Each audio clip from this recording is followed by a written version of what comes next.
Welcome to Our Own Voice, a partnership in mental health awareness in cooperation with NAMI Wichita, NAMI Kansas, and KSUN Community Radio. NAMI is the National Alliance on Mental Illness. We are the largest grassroots advocacy network for people with mental illness and their family members. We have over 800 national affiliates and 15 right here in the state of Kansas. We provide awareness, support, education, and advocacy for people affected by mental illness. The purpose of this program, Our Own Voice, is to provide a community conversation on the KSUN radio that provides insight into what it is like to live with mental illness and to be a family member of a person with mental illness. Our intention and hope is that our program will change attitudes, assumptions, and stereotypes about people with mental health conditions. My name is Andy Martin. I'm the Director of Communications and Development for NAMI Kansas. I live in Topeka, but I love coming to Wichita. There's great people in this room right now. I'm very pleased and proud to be your host today, and I am a person with mental illness. I am in recovery for general anxiety. Like everyone, I struggle with stress and the challenges of being fully human, but I'm doing okay today. And I know that I have many gifts to offer my family and work and friends and my community. It's my pleasure to introduce our guest today, Bernestine. Thank you for being here today. Thank you for inviting me. Yeah, you're beautiful. Has anybody told you that today? Not today. Okay. So tell us a little bit about yourself. Introduce. How did you get involved with NAMI? Well, as Andy said, my name is Bernestine Williams, and I came to Wichita to go to school, and I lived here a number of years, but life changes happened, and I moved back to Kansas City and had my dream job. And I loved working with the population that I was working with. And one day I got a call that my son, this was in 2006, I got a call that my son was walking down the middle of 13th Street with no clothes on. And that's 13th Street here in Wichita. 13th Street in Wichita, right and after you're in 13th. Kansas City. Mm-hmm. And I knew right away that I was going to need some help in order to be able to help him. So I went to my supervisor and I just said, I need an emergency meeting with you. Something terrible has gone wrong. And when I got through, she said, well, just take the time you need. She said, you've got good insurance. So I started going through therapy right away. The next week I was able to get in, and the therapist was so wonderful. She would say, well, your son might do this and this is how you might help, or your son might say this to you and this is what you want to make sure you don't say to him. And she just guided me through that. And so as a person affected by mental illness, you're the voice of a family member. Yes. Yeah, and so you entered your own therapeutic process. Immediately. You were kind of learning how to, if not grieve, but also recover from this major shift. Mm-hmm. And all of the things that shifted in your life as a family member, and talking to your employer and what that was like for the first time, and then talking to a therapist and trying to find your way through this confusing world of mental illness, mm-hmm. right? Yes. It just so happened that I knew my supervisor before she became my supervisor.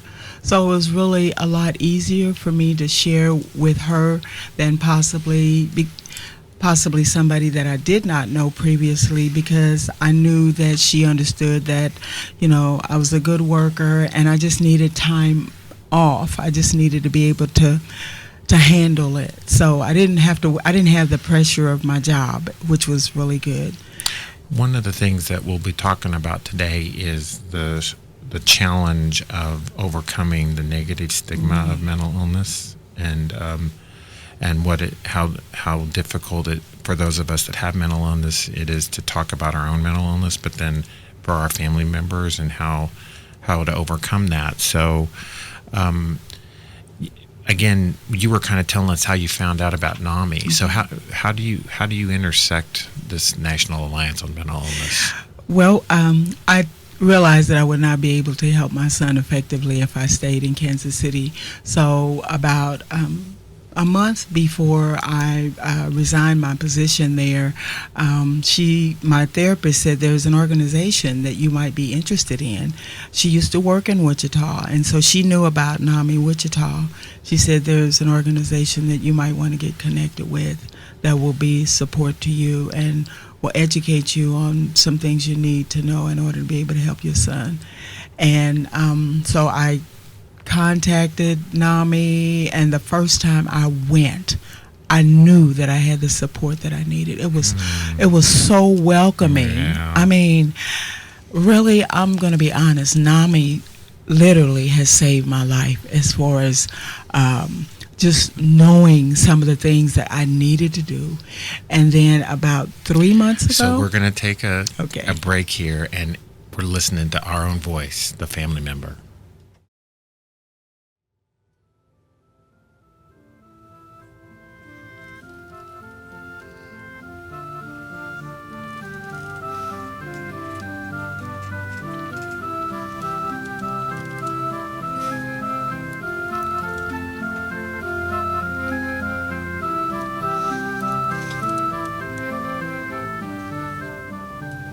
This is Our Own Voice on K-Sun Community Radio.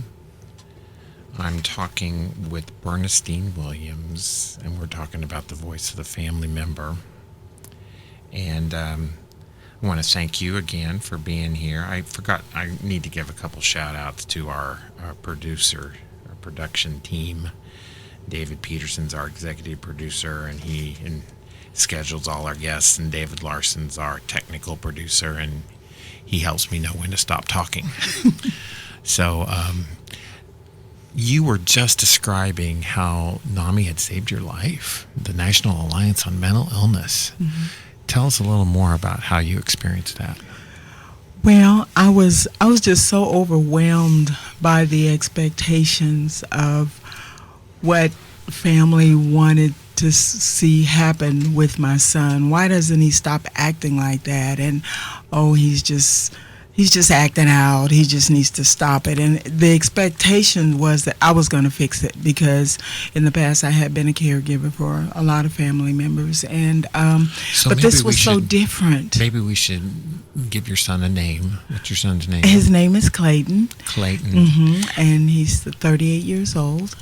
And so what were the challenges that Clayton was having early on, and how would you describe his mental illness? Not being able to sleep, very, very dangerous things like walking out in front of a car.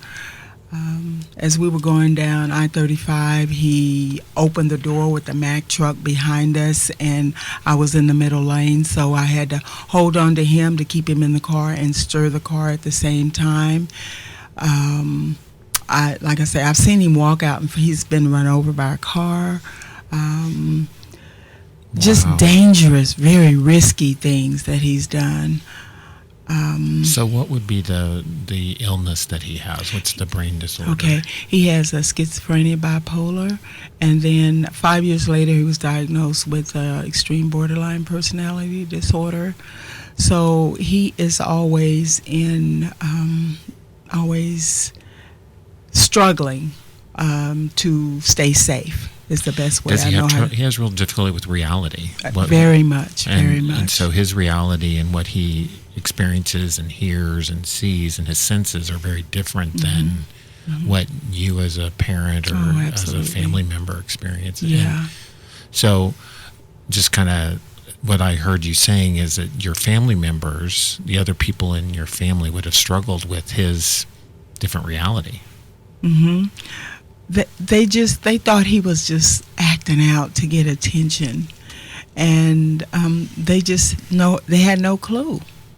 They had no clue. Like one time, it was 26 degrees outside. He took a shower and he wanted to make a tent outside, and so I had to call for help because I couldn't allow him to go outside with no clothes on and make that tent. So there's a lot of hard decisions that I've had to make concerning his safety.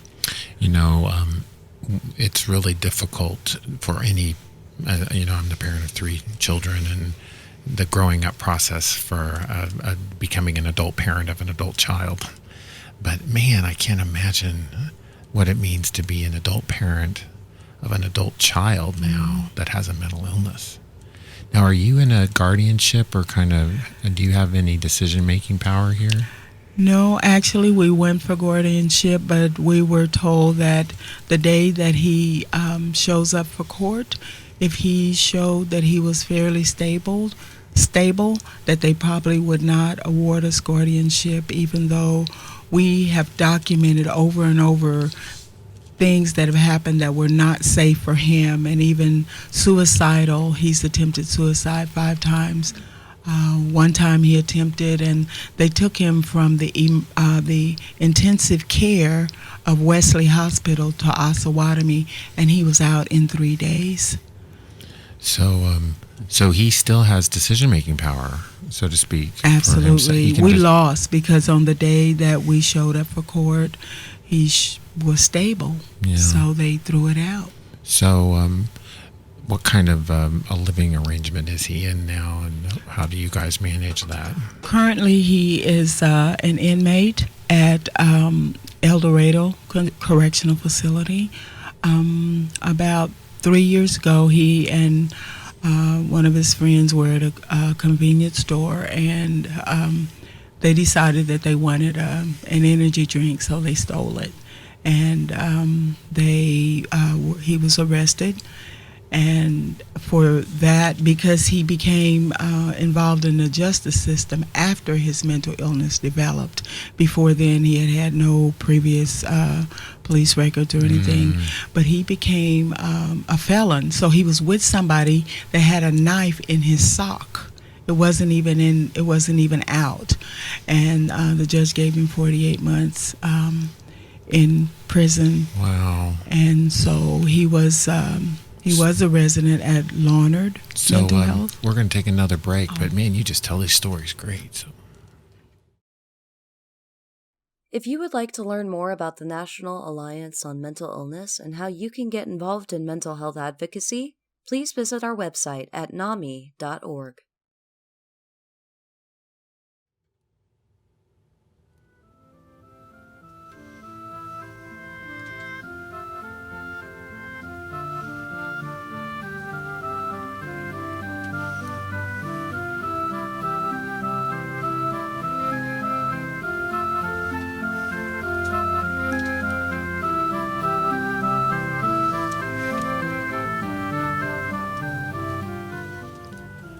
This is Our Own Voice. Welcome back. I'm enjoying a conversation with Bernestine about her son, Colin. Is that right? Clayton. You were just telling us a really powerful story in terms of how he's living in incarceration at the El Dorado State facility. And what's it like? I mean, we know that there's a range, it depends on the facility, but 30, maybe 50% of the people in prisons and jails are there because they have a mental illness, not because they really committed a crime, but because their mental illness, got them there. And I guess I'm trying to think as the voice of the family member. So, where is he in his serving his time now? Well, if he gets his GED, he'll be released in October of this year. Otherwise, it'll be a year, 2019, before he's released. So, where do you feel like he is in his recovery and his ability to take responsibility for his mental illness, and where are you in that? Well, when he was at Larned, he was doing very well. He was going to class every day, taking a paralegal class. No incidences, but when they transferred him to El Dorado facility, the bottom just fell out. I mean, he's been in solitary confinement for 29 days straight, and he was out for 2 days and back in solitary confinement, not because he threatened anyone, but because of his language. They said, I talked to the one of the staff, and they said, well, when he starts acting right, then they would let him out. But all this time, he's never hurt anybody. But yet he has spent, I'd say, 80% of his time served has been spent in solitary confinement. It's an interesting kind of experience in terms of being. Is it his mental illness acting, or is it Clayton? And they talk about how much of that can he control? Is it medicine? Is he getting medication? Is he getting treatment? He does take the medicine, but then when he's out of solitary confinement, he will take it. But then he feels that why should he take it when he's in solitary confinement? Because we can't visit, so there's no social contact. So he sees no point in taking the medicine while he's in solitary confinement because he has nothing. He only gets out 1 hour out of the day. So again, kind of trying to focus on the experience of the family member. Okay.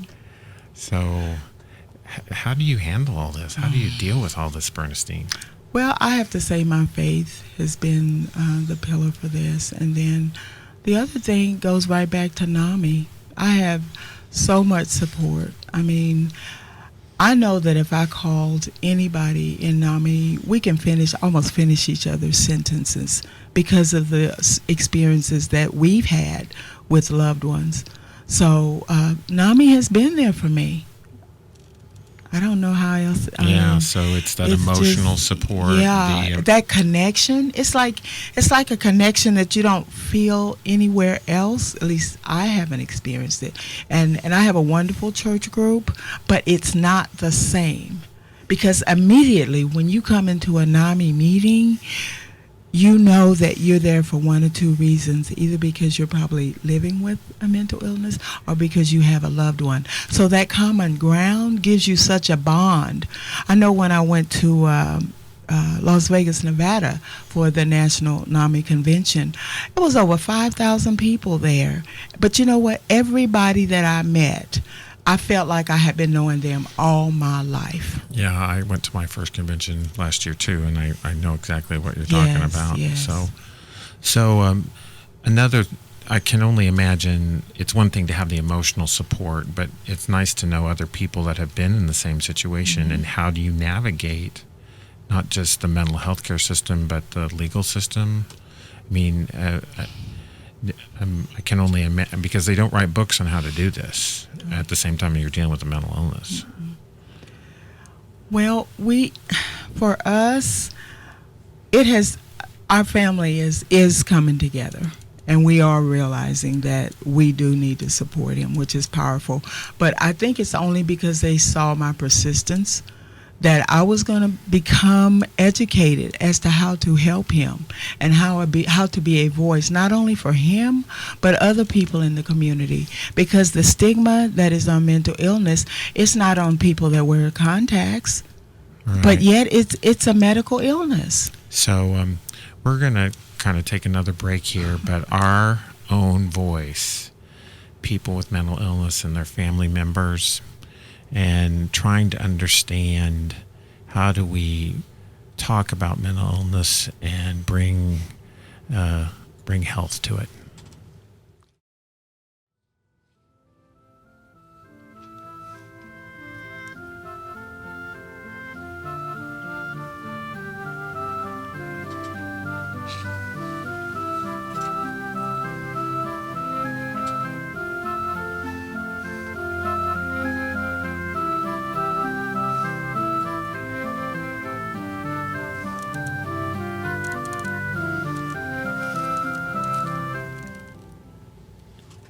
Welcome back to Our Own Voice, mental health awareness program produced by NAMI Wichita, the National Alliance on Mental Illness, at your KSUN Community Radio. Bernestine, thank you for being here today with us. Thank you for I appreciate inviting you me. exposing yourself and being vulnerable about everything that's going on in your family. We want to make a real clear statement that we had Clayton's permission to talk about him today. Absolutely. My son is very open, and he realizes that he needs to be able to help other people. And so he has given me permission to tell any part of his story.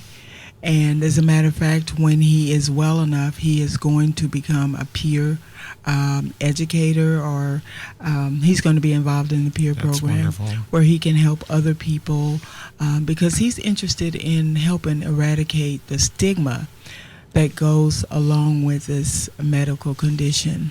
We also want to acknowledge that you have a very close connection to KSUN Community Radio. If it weren't for you, we wouldn't be here today and this whole program for our own voice. So not only does Clayton want to make a difference, but you're really making a difference in this community too. So Thank you. For your leadership. Thank you. Leave it to a woman, right? It's the leader. It takes us all. It We're takes one us- voice speaking for many. Right. Well said. So wonderful. So I get to introduce David Peterson, and David's the vice president for the NAMI Wichita affiliate and helped to recruit Bernestine to be here today. Thank you, David. You're welcome, and thank you for coming down from Topeka. Oh, this is one of my very favorite things. So I'm glad to be here. So tell us a little bit about what's going on with NAMI Wichita, and if I'm looking for a support group, where do I go? If I want to talk to somebody, how do I do that? Well, NAMI Wichita, National Alliance on Mental Illness, is a very vibrant group. We have monthly meetings. The first Tuesday of every month, we have a affiliate meeting, is what we call it, where we normally have a guest speaker come in and educate us on different areas of mental health. Then on the third Tuesday of every month, we have Ask a Doctor. It starts at 6 o'clock, and it's very informational. They normally discuss different medications, and it's the same place we have the original Tuesday meeting on the first Tuesday, and that's at the First Presbyterian Church downtown at 525 North Broadway. Actually, you enter the facility on the Market Street side, and it's right across the street from the old Sedgwick County Courthouse. After we have the Ask a Doctor program on the third Tuesday, we do have a sharing and support groups, and we divide up those with peer, one group for peers, one group for family members. So we use the word peer there to mean somebody with experiencing a mental illness, right? That is correct. And this helps with the confidentiality of these groups. Everything that's said in those is to stay there. All right. And everybody understands that. And it's that starts after the Ask the Doctor, and it's really well attended and very supportive of people with mental illness. We also have joint share and care, which are both those peers and their loved ones go together to the College Hill Methodist Church at 2930 East 1st, and that is on the fourth Tuesday of every month. So we have these ongoing programs, plus we have classes. We also have a basics program where it's for the younger people, adolescents, and it's held on the second and fourth Mondays at West Heights United Methodist Church, and it's on the west side of town. So this life support group is for parents with children struggling with mental illness. That is correct. And so Tuesday nights in Wichita is NAMI night. Yes, and it's the value. God bless those Presbyterian and United Methodist churches. It's amazing, like Bernestine was saying, the support we have in those. It's one family. It Right. really is. And we get to know each other, and we can all share our stories and have empathy for each other. So, Bernstein, if there was, you got 30 seconds here, one thing you wanted to say to family members struggling with a family member with mental illness, what would you say? I just like to let them know that they're not alone. There's always somebody that can understand. If they just reach out, then NAMI Wichita will reach back out to them. Yeah, that's beautiful. So we're not alone. We are not alone. Our voice is not alone. That's why we say our. It's not my voice. It's not your voice. It's our. It's a collective. And I want to thank our K-Sun Community Radio for supporting this cause and letting us bring our voice to this diverse community in Wichita. This has been Our Own Voice, the voice of the family member. Join us again for our next program.